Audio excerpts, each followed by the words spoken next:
ಭಾಳ ಸುಂದರವಾಗಿರತಕ್ಕಂಥ ಕಾಲಘಟ್ಟದೊಳಗೆ ನಾವೆಲ್ಲ ಇದ್ದೀವಿ. ಭಾಳ ಅಪರೂಪವಾಗಿರತಕ್ಕಂಥ ಬದುಕನ್ನು, ಜೀವನವನ್ನು, ಜನ್ಮವನ್ನು ನಾವೆಲ್ಲ ಪಡ್ಕೊಂಡು ಬಂದಿದ್ದೀವಿ ಬಂಧುಗಳೇ. ಭಾಳ ಸುಂದರವಾಗಿರತಕ್ಕಂಥ ಈ ಕಾಲಘಟ್ಟ ಅಥವಾ ಈ ಜೀವನ ಅಂತ ಕರೀತಾರೆ. ಒಬ್ಬ ಮಹಾನುಭಾವ ಪರಮಜ್ಞಾನಿ ನಮಗೆಲ್ಲ ಎಚ್ಚರಿಕೆಯನ್ನು ಕೊಡ್ತಾ ಇದ್ದಾರೆ. ನರ ಜನ್ಮದಿಂದ ಎಹೆದೊಳು ಮಿಗಿಲುಂಟೆ ಅಂತಕ್ಕಂಥ ಮಾತನ್ನು ಬರೀತಾ ಇದ್ದಾರೆ. ಮನುಷ್ಯ ಜನ್ಮಕ್ಕಿಂತ ದೊಡ್ಡದಾಗಿರ್ತಕ್ಕಂಥ ಜೀವನಾತ್ಮ ಜನ್ಮ ಯಾವುದಾದ್ರೂ ಐತಿ ಅನ್ನುವಂತ ಕೇಳಿದ್ರೆ ಇಲ್ಲ ಅಂತಕ್ಕಂಥ ಸಂದೇಶವನ್ನು ಕೊಡ್ತಾರೆ. ಹಾಗಾದ್ರೆ ಶ್ರೇಷ್ಠವಾಗಿರತಕ್ಕಂಥ ಅಮೂಲ್ಯವಾಗಿರತಕ್ಕಂಥ ಈ ಜೀವನ ಬದುಕು ನಿಸರ್ಗ ಭಗವತೆ ಪರಮಾತ್ಮ ಇದೊಂದು ನಮಗೆ ಉಡುಗೊರೆಯಾಗಿ ಕೊಟ್ಟ. ಉಡುಗೊರೆಯಾಗಿ ಕೊಟ್ಟಿರ್ತಕ್ಕಂಥ ಬಳುವಳಿಯಾಗಿ ಬಂದಿರತಕ್ಕಂಥ ಜೀವನವನ್ನು ಸಾರ್ಥಕತೆ ಮಾಡ್ಕೋಬೇಕು, ಧನ್ಯತಾ ಮಾಡ್ಕೋಬೇಕು, ಉತ್ಸವ ಮಾಡ್ಕೋಬೇಕು. ನಾವೆಲ್ಲ ಪುಣ್ಯಾತ್ಮರೇ ಹೊರಗಿನ ಜಾತ್ರೆಗಳನ್ನು, ಹೊರಗಿನ ಉತ್ಸವಗಳನ್ನು ಮಾಡ್ತಾ ಇದ್ದೀವಿ. ಒಂದಿಷ್ಟು ಅಂತರಂಗದ ಉತ್ಸವ ಆರಂಭ ಆಗಬೇಕು, ಒಂದಿಷ್ಟು ಒಳಗಡೆ ಕಣ್ಣನ್ನು ತೆರೆದು ನೋಡ್ತಕ್ಕಂಥ ಉತ್ಸವಗಳಾಗಬೇಕು. ಅಂಥ ಉತ್ಸವಗಳಿಗೆ, ಅಂಥ ಜಾತ್ರೆಗಳಿಗೆ ಬಂಧುಗಳು ಏನಂತ ಕರೀತಾರೆ ಅಂತ ಕೇಳಿದ್ರೆ ಇವಕ್ಕೆ ಜ್ಞಾನ ದಾಸೋಹ ಅಂತ ಕರೀತಾರೆ. ಅಂಥ ಒಂದು ಅಪರೂಪವಾಗಿರ್ತಕ್ಕಂಥ ಜನ್ಮಕ್ಕೆ ನಾವೆಲ್ಲ ಭಗವಂತನ ಅಪ್ಪನೆಯನ್ನು ಪಡ್ಕೊಂಡು ಈ ಭುವಕ್ಕೆ ಬಂದಿದ್ದೀನ. ಮೂಲ ಮಾನವನ ಉದ್ದೇಶ, ಮಾನವನ ಗುರಿ ಏನು ಅಂತ ಕೇಳಿದ್ರೆ ಪ್ರತಿ ಬಡವ ಇರಲಿ, ಶ್ರೀಮಂತ ಇರಲಿ, ಜ್ಞಾನ ಇರಲಿ, ಅಜ್ಞಾನ ಇರಲಿ, ಎಲ್ಲರೂ ಮೂಲ ಗುರಿ ಏನು ಅಂತ ಕೇಳಿದ್ರೆ ಸಂತೋಷವಾಗಿರ್ಬೇಕು, ಆನಂದದಿಂದ ಬದುಕಬೇಕು. ಕಷ್ಟ ದುಃಖ ನಮ್ಮ ಯಾರಿಗೆ ಬೇಡ ಅಂತಕ್ಕಂಥ ಆಲೋಚನೆ ಒಳಗೆ ನಾವೆಲ್ಲ ಇದ್ದೀವಿ.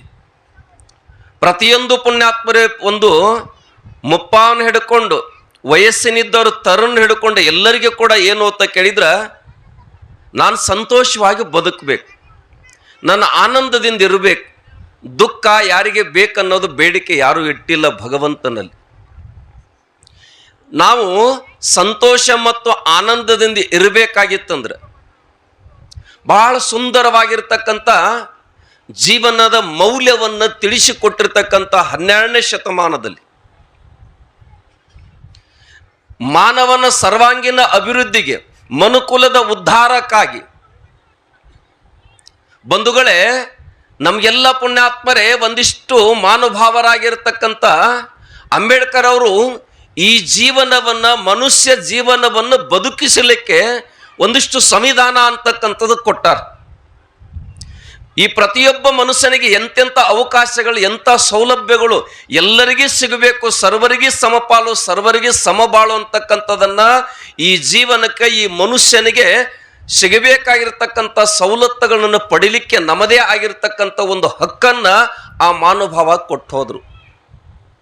ಆದರೆ ಬಸವಣ್ಣವ್ರು ಏನು ಮಾಡಿದ್ರು ಅಂತ ಕೇಳಿದ್ರೆ ಪ್ರತಿಯೊಂದು ಮನುಷ್ಯನಿಗೆ, ಬದುಕಿಗೆ, ಮಾನವನ ಬದುಕಿಗೆ, ಬದುಕು ಸುಂದರ ಆಗಬೇಕು, ಬದುಕು ಉತ್ಸವ ಆಗಬೇಕು, ನಿತ್ಯೋತ್ಸವ ಆಗಬೇಕಾಗಿತ್ತಂದ್ರೆ ಬಸವಣ್ಣವ್ರು ಏನು ಕೊಟ್ಟೋದ್ರ ಕೇಳಿದ್ರೆ ನಮ್ಮೆಲ್ಲರ ಬದುಕಿಗೆ ಸುಂದರವಾಗಿರ್ತಕ್ಕಂಥ ಒಂದು ಸೂತ್ರವನ್ನು ಕೊಟ್ಟು ಹೋಗ್ಯಾರ. 7 ಸೂತ್ರಗಳನ್ನ ಹೇಳಿರ್ತಕ್ಕಂಥದ್ದು ಬಂಧುಗಳು. ಬಹಳ ಸುಂದರವಾಗಿರ್ತಕ್ಕಂಥ ಈ 7 ಸೂತ್ರದ ಮರ್ಮ ನಮಗೆ ತಿಳಿಬೇಕಾಗಿತ್ತಂದ್ರೆ, ಈ 7 ಸೂತ್ರದ ಅರ್ಥ ನಮಗೆ ಗೊತ್ತಾಗಬೇಕಾಗಿತ್ತಂದ್ರೆ, ಅಥವಾ 7 ಸೂತ್ರಗಳು ನಮ್ಮ ಮೈಗೂಡಿಸಿಕೊಂಡು ಜೀವನವನ್ನು ಸಾಗಿಸಬೇಕಾಗಿತ್ತಂದ್ರೆ ನಮಗೊಂದಿಷ್ಟು ಯಾರ ಸಂಘ ಬೇಕು ಅಂತ ಕೇಳಿದ್ರೆ ಅನುಭಾವಿಗಳ ಸಂಘ ಬೇಕು, ಅರಿತವರ ಸಂಘ ಬೇಕು. ಸಂಘದಿಂದ ಪುಣ್ಯಾತ್ಮರೇ ಸಂಘ ದೋಷದಿಂದ ಮನುಷ್ಯ ಉದ್ಧಾರ ಆಗ್ತಾನ. ಸಂಘ ದೋಷದಿಂದ ಮನುಷ್ಯ ಏನ್ ಮಾಡ್ತಾನೆ, ಕೆಟ್ಟ ಹೋಗ್ತಾನ. ಸಂಗತಿ ಫಲ ಅಂತ ನೀವು ಕರಿತಿರ್ಲಿ. ಆ ಸಂಘ ಬಹಳ ಸುಂದರವಾಗಿರ್ತಕ್ಕಂಥದ್ದು ಬೇಕು. ಎಂಥವ್ರ ಸಂಘ ಮಾನವನಿಗೆ ಸಿಕ್ಕಾಗ ಮನುಷ್ಯ ಉನ್ನತಿಗೆ ಹೋಗ್ಲಿಕ್ಕೆ ಸಾಧ್ಯ ಅಂತ ಕೇಳಿದ್ರ ಒಬ್ಬ ಮಹಾನುಭಾವ ಬರೀತಾರ ಪುಣ್ಯಾತ್ಮರೇ, ತಮಗೆಲ್ಲ ಗೊತ್ತಿರ್ತಕ್ಕಂಥ ಮಾತನ್ನು ನೆನಪಿಗೆ ತಂದುಕೊಡೋ ಸಲುವಾಗಿ ನಾನು ಬಂದೀನಿ ಇವತ್ತಿಲ್ಲಿ. ಬಹುತೇಕ ಎಂಥ ಮಾತು ಅಂತ ಕೇಳಿದ್ರ ಕನ್ನಡ ನಾಡಿನ 15 ಮತ್ತು 16ನೇ ಶತಮಾನದಲ್ಲಿ ತಮ್ಮದೇ ಆಗಿರತಕ್ಕಂಥ ಕೊಡುಗೆ ಮುಖಾಂತರ ಈ ಮನುಕುಲವನ್ನು ಶ್ರೀಮಂತಗೊಳಿಸಿರ್ತಕ್ಕಂಥ, ಈ ಜಗತ್ತಲ್ಲಿರ್ತಕ್ಕಂಥ ನಂಜುಗಳನ್ನ ಸಂಜೀವಿನಿಯಾಗಿ ನೀಡಿರ್ತಕ್ಕಂಥ, ನಂಜನ್ನು ತಿದ್ದಬೇಕಾಗಿತ್ತು. ನಂಜನ್ನು ತೆಗಿಲಿಕ್ಕೆ ಎಂಥ ಸಂಜೀವಿನಿ ಕೊಟ್ರ ಅಂತಕ್ಕಿದ್ರೆ ಕನಕದಾಸರು ಕೀರ್ತನೆಗಳೇ ಅಂತಕ್ಕಂಥ ಸಂಜೀವಿನಿಯನ್ನು ನಮಗೂ ಕೊಟ್ಟರು. ಆ ಕೊಡತಕ್ಕಂಥ ಕೆಲವೊಂದು ಅನುಭವದ ಸಂಜೀವಿನಿ ಒಳಗ ಒಂದು ಮಾತನ್ನು ಹೇಳ್ತಾ ಇದ್ದಾರೆ, ಸತ್ಯವಂತರ ಸಂಘ ಬೆರಲು ತೀರ್ಥವ್ಯಾತಕ್ಕೆ. ಬಹಳ ಅನುಭವದ ಮಾತನ್ನು ಹೇಳ್ತಾ ಇದ್ದ. ಪುಣ್ಯಾತ್ಮರೇ, ಯಾವ ತೀರ್ಥದಲ್ಲಿ ನೀವು ಮಿಂದು ಮುಳುಗಿ ಎದ್ದು ಬಂದರೂ ಕೂಡ ನಿನ್ನ ಪಾಪ ಕಳ್ಳಿಕ್ಕೆ ಸಾಧ್ಯ ಇಲ್ಲ, ಕರ್ಮ ಹೋಗ್ಲಿಕ್ಕೆ ಸಾಧ್ಯ ಇಲ್ಲ. ನಿನ್ನ ಪಾಪವನ್ನು ಕಳೆದುಕೊಳ್ಳಬೇಕಾಗಿತ್ತಂದ್ರ, ನಿನ್ನ ಕರ್ಮವನ್ನು ತೊಳೆದುಕೊಳ್ಳಬೇಕಾಗಿತ್ತಂದ್ರ ಆ ಒಂದು ಸುಲಭವಾಗಿರ್ತಕ್ಕಂಥ ಅಪರೂಪವಾಗಿರ್ತಕ್ಕಂಥ ಅನುಭವದ ಸಂಜೀವಿನಿ ಅಂತ ಕರೀತಾರೆ. ಅಂತ ಅನುಭವಿ ಸಂಜೀವಿನಿ ಒಳಗ ಪುಣ್ಯಾತ್ಮರು ಏನ್ ಮಾಡಿದ್ರಂತೆ, ಕೀರ್ತನ ಅಂತಕ್ಕಂಥ ಅನುಭವದ ಒಂದು ಮಾತು, ಸತ್ಯವಂತರ ಸಂಘವಿರಲು ತೀರ್ಥವ್ಯಾತಕ್ಕೆ. ನೀನು ಅನುಭಾವಿಗಳ ಸಂಘ, ಒಳ್ಳೆಯವರ ಸಂಘದಲ್ಲಿ ಇದ್ದೆ ಅಂದ್ರ ನೀನು ಯಾವ ತೀರ್ಥಕ್ಷೇತ್ರಕ್ಕೆ ಹೋಗಿ ಮುಳುಗೋ ಅವಶ್ಯಕತೆ ಇಲ್ಲ, ಸ್ನಾನ ಮಾಡೋ ಅವಶ್ಯಕತೆ ಇಲ್ಲ. ನೀನು ಅನುಭಾವಿಗಳ ಸಂಘದಲ್ಲಿರ್ಬೇಕು. ಯಾರಿಗೆ ಅನುಭಾವಿಗಳಂತ ಕರೀತಾರ, ಯಾರಿಗೆ ಬಲ್ಲವರಂತ ಕರೀತಾರ, ನಾವೊಂದು ಸಲ ಬಂದಿಟ್ಟು ವಿಚಾರ ಮಾಡ್ಬೇಕು. ನಾವು ಒಂದ್ಸಲ ಆಲೋಚನೆ ಮಾಡ್ಬೇಕು, ಯಾರಿಗೆಪ್ಪ ಬಹಳ 100 ವರ್ಷ ಆದವ್ರ ಅನುಭಾವಿಗಳನ್ನು, ಚಲೋ ಚಲೋ ಮನೆ ಕಟ್ಕೊಂಡವ್ರ ಅನುಭಾವಿಗಳನ್ನು, ಯಾರಿಗೆ ಅನುಭಾವಿಗಳು? ನನ್ನ ಮಗ ಬಹಳ ಶಾಣೆ ರೀ, 100 ಎಕರೆ ಜಮೀನು ಗಳಿಸಿದ, ಲಕ್ಷಾಂತರ ಹಣ ಗಳಿಸಿದ, ಏನನ್ನು ಮಾಡಿದ, ಅವನಿಗೆ ಅನುಭಾವಿ ಅನ್ಬೇಕನು? ಇಲ್ಲಿ ಬಸವಣ್ಣವ್ರು ಬರೀತಾ ಇದ್ದಾರೆ, ಸಾರ ಸಜ್ಜನರ ಸಂಘ ಲೇಸು ಕಂಡಯ್ಯ, ದೂರ ದುರ್ಜನರ ಸಂಘ ಭಂಗವಯ್ಯ. ಸಾರ ಅಂದ್ರ ಅನುಭಾವಿಗಳು. ಅವರು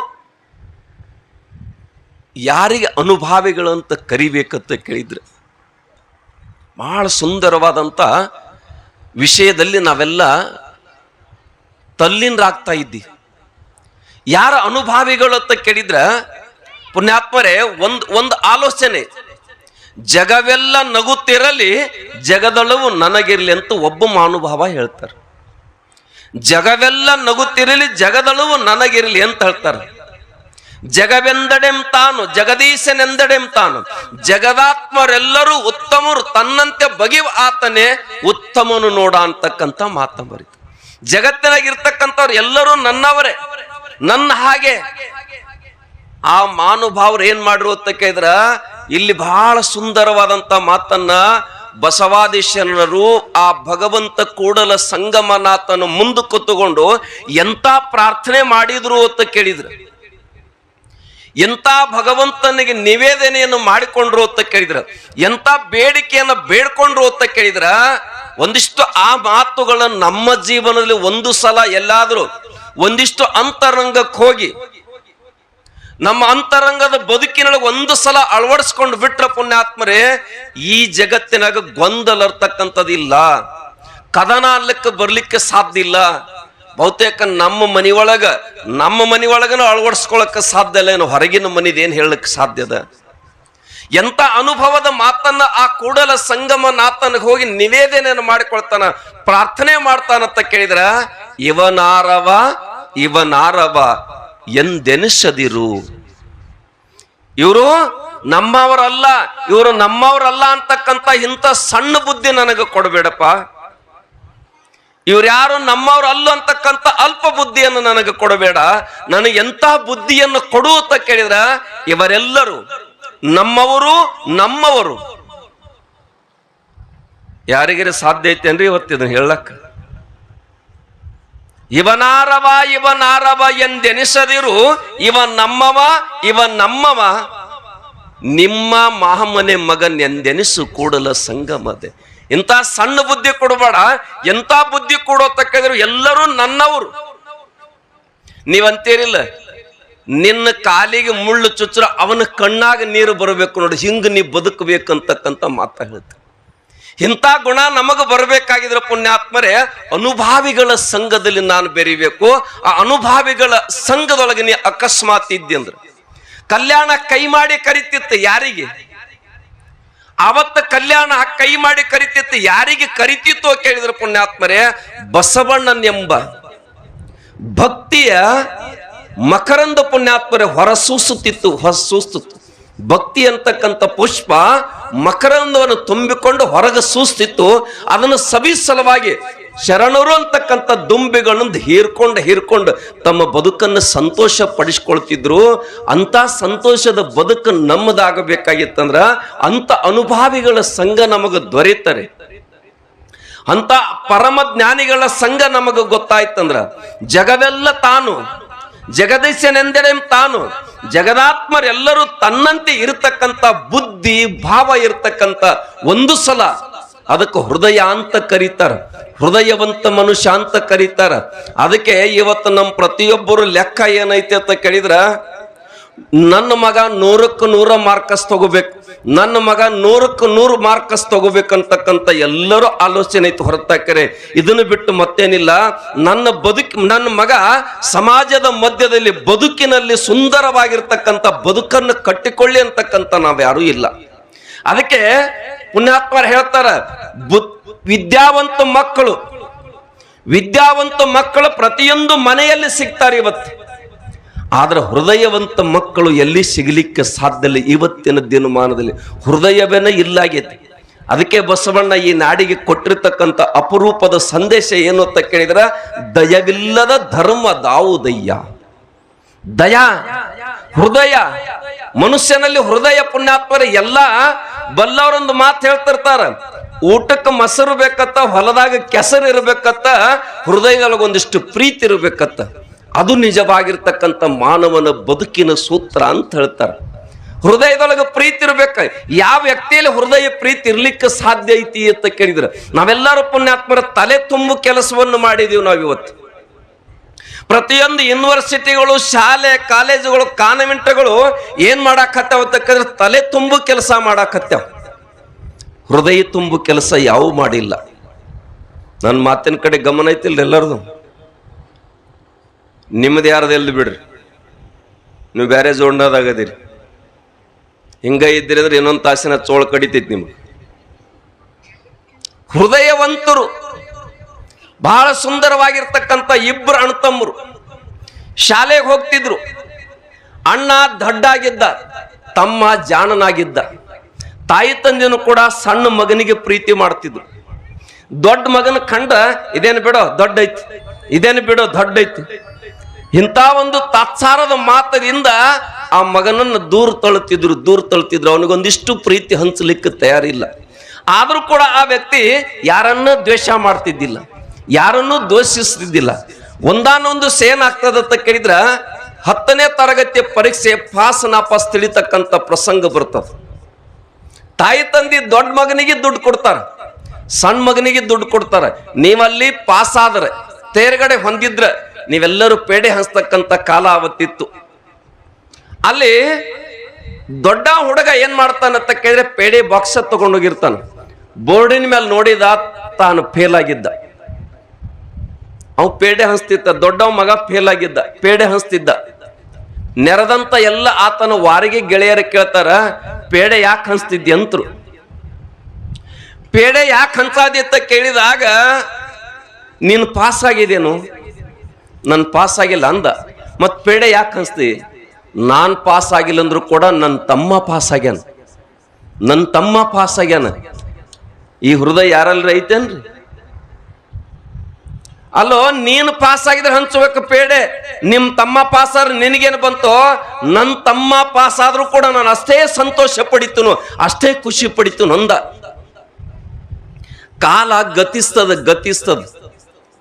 ಮುಂದೆ ಪುಣ್ಯಾತ್ಮರ ಸಣ್ಣವ ಓದಿ ವಿದ್ಯಾವಂತ ಆಗ್ತಾನ, ದೊಡ್ಡ ಅಧಿಕಾರಿ ಆಗ್ತಾನ. ಈತ ಅಣ್ಣ ದಡ್ಡಿದ್ದ ಒಬ್ಬ ಸಂತನಾಗ್ತಾನ. ದಡ್ಡಿದ್ದ ಅಣ್ಣ ಸಂತ ಆಗಿಬಿಟ್ಟ.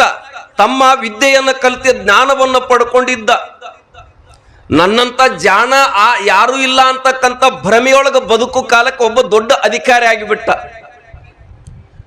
ಬಂಧುಗಳು, ಏನಾಗ್ತದ ಕೇಳಿದ್ರೆ, ಅಧಿಕಾರದಿಂದ ನಿವೃತ್ತಿ ಹೊಂದಿದ ಬಳಿಕ ಅಣ್ಣನ ಗುಡಿಸಲಕ್ಕೆ ಸಾವಿರ ಜನ ಹೊಂಟ್ರು. ಆ ತಮ್ಮ ಅಧಿಕಾರದಾಗ ಇರುತ್ತಾನ, ಜನ ಹೋದ್ರ ಅವನ ತಿಳಿ. ಅಧಿಕಾರ ಮುಗಿದು ಬಳಕ ಪುಣ್ಯಾತ್ಮರ ತಮ್ಮನ ಅರಮನೆಗೆ ಯಾರು ಹೋಗ್ಲಿಲ್ಲ, ಅಣ್ಣನ ಗುಡಿಸಲಿಕ್ಕೆ ನಂಬರ್ ಸಿಗಲಿಕ್ಕೆ ಅಷ್ಟು ಜನ ಹೊಂಟಿತ್ತು. ಒಂದು ದಿವಸ ದೊಡ್ಡ ಅಧಿಕಾರಿಯಾಗಿ ನಿವೃತ್ತಿ ಹೊಂದಿರತಕ್ಕಂಥ ವ್ಯಕ್ತಿ ಕೇಳ್ತಾನ ಒಬ್ಬ ಸಂತನನ್ನ, ಅಲ್ಲ ನಾನಿಂತ ದೊಡ್ಡ ಹುದ್ದೆಗೆ ಹೋಗಿ ಬಂದ, ನನ್ನ ಬಲ್ಲೆ ಸಾಕಷ್ಟು ದುಡ್ಡದ, ಎಲ್ಲವದ, ನನ್ನ ಮನೆಗೆ ಯಾರು ಬರ್ಲಿಕ್ಕೆ ತಯಾರಿಲ್ಲ, ನಮ್ಮ ಅಣ್ಣ ಅವನ ಏನ್ ದುಡ್ಡು ಇಲ್ಲ, ಅತ್ಯಂತ ಬಡೋ ದಡ್ಡ ಅಂತವನು ಗುಡಿಸಲಿಕ್ಕೆ ನಂಬರ್ ಹತ್ತಲಿಕ್ಕೆ ಕಾರಣ ಏನು ಅಂತ ಕೇಳ್ತಾರೆ. ಅವಾಗ ಪುಣ್ಯಾತ್ಮರ ಬಲ್ಲವರೊಂದು ಮಾತು ಹೇಳಿದ್ರು, ನೀನು ಗಳಿಸಿರ್ತಕ್ಕಂಥ ಜ್ಞಾನ ಪ್ಲಾಸ್ಟಿಕ್ ಹೂವಿದ್ದಂಗ, ನೀನು ಗಳಿಸಿರ್ತಕ್ಕಂಥ ವಿದ್ಯೆ ಪ್ಲಾಸ್ಟಿಕ್ ಹೂವಿದ್ದಂಗ, ಅದರಾಗ ವಾಸನೆ ಇಲ್ಲ, ಅದರಾಗ ರಸ ಇಲ್ಲ, ನೋಡ್ಲಿಕ್ಕೆ ಸುಂದರ ಅಷ್ಟ ಕಾಣ್ತದ, ಆದ್ರೆ ಅದರೊಳಗ ರಸ ಇಲ್ಲ, ಮಕರಂದ ಇಲ್ಲ, ಸುವಾಸನೆ ಇಲ್ಲ. ನಿನ್ನ ಜ್ಞಾನ ಹಾಗ, ನಿಮ್ಮ ಅಣ್ಣಂದು ಹೇಗೈತೆ ಅಂತ ಕೇಳಿದ್ರ, ಗಿಡದೊಳಗ ಅರಳಿರ್ತಕ್ಕಂಥ ಹೂವಿನ ಹಂಗ ನಿಮ್ಮ ಅಣ್ಣನ ಹೃದಯ ಐತಿ, ಅದರಲ್ಲಿ ವಾಸನೆ ಬರಾಕತ್ತೈತಿ, ಅರಳತಕ್ಕಂಥ ಶಕ್ತಿ ಐತಿ, ಮುಂದ ಗಂಧ ಐತಿ, ಮಕರಂದ ತುಂಬಿಕೊಂಡು ಪ್ರೀತಿ ಅಂತಕ್ಕಂಥ ಹೃದಯವಂತನಾಗಿ ನಿಮ್ಮ ಅಣ್ಣ ಕೂತಾನ. ಆ ಮಕರಂದವನ್ನು ಹೀರು ಸಲುವಾಗಿ ಜನರೆಲ್ಲ ಅವನು ಗುಡಿಸಲಿಕ್ಕೆ ಹೊಂಟಾರು ಅಂತಕ್ಕಂಥ ಮಾತು ಹೇಳಿದ ಪುಣ್ಯಾತ್ಮರೇ. ಅದಕ್ಕೆ ಹೃದಯ ಬಹಳ ಮುಖ್ಯವಾಗಿ ಬೇಕು.